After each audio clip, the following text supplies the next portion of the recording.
Why doesn't anyone teach us how to study properly for exams?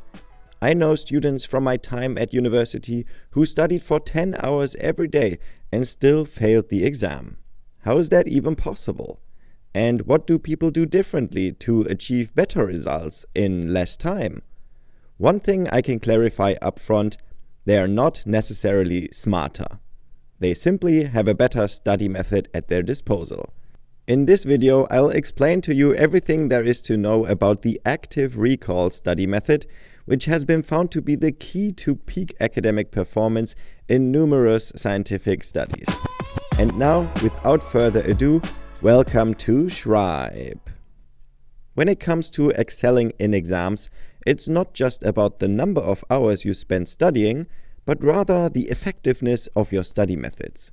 In a comprehensive 58-page meta-analysis conducted by Donlosky and colleagues, the authors revealed that commonly used techniques such as rereading, highlighting, or summarizing notes often do not yield the desired results.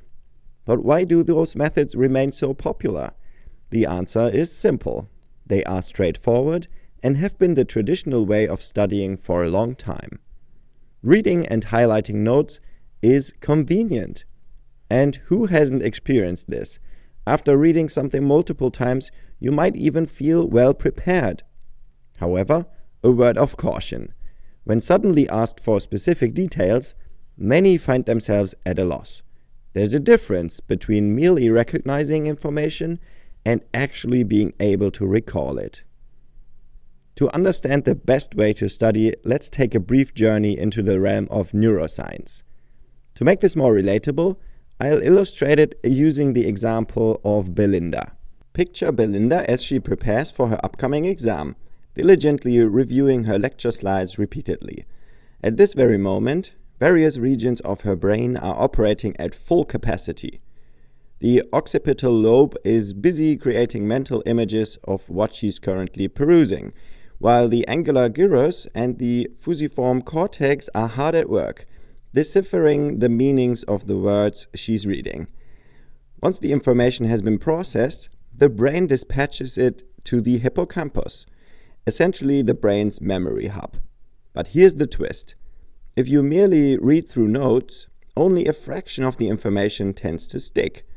Think of it as you would strengthening your muscles. It requires targeted exercise. Similarly, your memory, especially the hippocampus, needs the right workout regimen. And this is where the active recall method comes into play.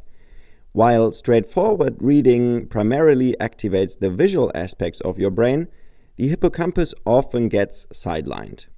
Hence, passive study techniques like reading scripts or highlighting notes pale in comparison to active recall. Active recall operates by compelling our brains to actively engage in the learning process. Instead of passively absorbing information through reading or listening, active recall encourages us, as the name implies, to actively retrieve information from our memory. This activity trains the hippocampus and increases the likelihood that you'll remember the information when you need to recall it later, for example, during the exam. When employing the active recall method, you can retain what you've learned for a significantly extended period and apply it in various contexts. Let's explore 5 ways to incorporate the active recall method into your exam preparation. Way number 1, stop and recite. Following your reading of a section, momentarily set aside your materials. Attempt to express the content in your own words. Afterwards, retrieve the script and compare. What did you manage to remember and where are the gaps? Fill in those information gaps using the script and materials and repeat the process until you've confidently internalized the content. Way number 2, flashcards. Flashcards have been a tried and true study method for many students for quite some time. Even the act of creating the cards, where you must articulate information precisely, serves as an effective part of the exam prep. In today's digital age, you can leverage tools like Anki to craft flashcards. Anki incorporates another study method that works particularly well for memorization, known as spaced repetition.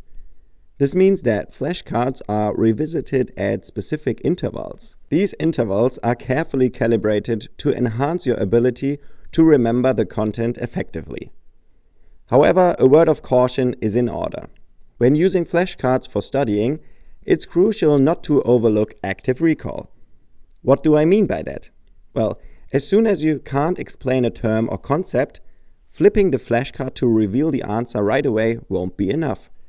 This approach does not align with active recall because it doesn't provide your brain with the opportunity to recall the information from memory.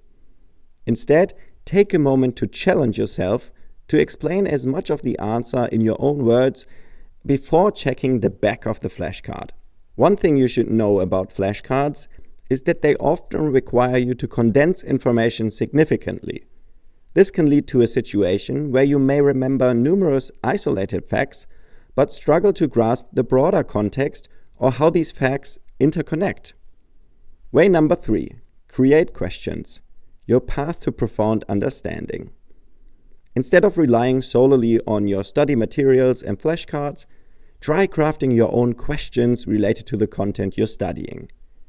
This strategy encourages you to critically evaluate what you've learned and ensures you maintain a firm grasp of the overall context. Creating questions actively engages your learning process, allowing you to forge stronger connections between the new information and your existing knowledge. Following each chapter or section, make a note of important questions and later challenge yourself to answer them without consulting your notes. Way number 4, engage an audience. A highly effective way to master the material is by teaching it to others. This process activates various cognitive pathways in your brain. Try explaining the subject of your exam to your classmates, friends, or family members. Doing so compels you to think deeply about the topic and structure your explanation logically.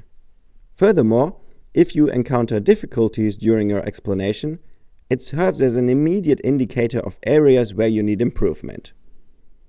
In the absence of a live audience, you can even imagine one or engage in a chat with ChatGPT. You can prepare the AI with a prompt to ask you specific questions. If you're interested in a dedicated tutorial on using ChatGPT and other AI tools for exam prep, feel free to leave a comment under this video. And before we get to step 5, please also consider to give this video a like and subscribe to the channel if you want to see more of this type of content. Way 5. Utilize past exams as a recipe for success. Reviewing past exams is like a trial run for the real test. You become familiar with the question formats and develop an understanding of what to anticipate in the exam. When you tackle previous exams under timed conditions, you'll also hone your time management skills and gauge your level of readiness. An additional benefit, the more you engage in this practice, the more at ease you'll feel during the actual exam because you'll possess insights into what lies ahead. Certainly, active recall boasts numerous advantages, but are there any downsides? Yes, this method can be rather demanding. It necessitates true engagement and cognitive effort, which is substantially more challenging than simply skimming through your notes or reading the script. Particularly with complex subjects, it can be frustrating when answers don't readily come to mind. The study approach requires stepping out of your comfort zone and demonstrating substantial initiative. Yes, the allure of quickly consulting your notes may be strong, but trust me, the additional effort required by active recall is well worth it.